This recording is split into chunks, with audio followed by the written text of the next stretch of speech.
লালটু চাচা হ্যাঁ বা মোর জন্য কি করলেন? তোর জন্য আর কি করিম বাবা, তোর তো মেলা সবাই দেখুন, তোর মনে হয় আর বিয়ে হয় না। কেন চাচা? আর তোর বোধহয় ডেট এক্সপায়ার হয়ে গেছে তোর। দিবে চায় না, তোর যে ডিমেন্ড, তোর গুলো এক ডিমেন্ড চাই, তাইলে মানে সওয়া দিবে।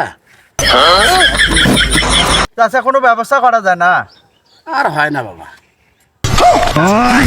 বাবা তুই খালি ডিমেন্টের পাগলা, ওকে বললে মানে সওয়া দিবে, ডিমেন্টের কথা কইলে। চাচা ডিমেন্ড লাগবে না, মোর অনেক ব্যবস্থা করেন। তা মোর ব্যবস্থা করবি না তুই? মোর ব্যবস্থা কর, তারপর দেখ ঘর কেন করে দৌড়ে আইছি। চাচা এটা থন, ঠিক আছে মা, ডিমেন্ড লাগবে না। আচ্ছা ভালো হলে চলবে তো নাকি? একটা ভালো সওয়া আছে। হোক। शाबाश बेटा। ঠিক আছে মা, এই করে দিলে না কামগুলো হয়।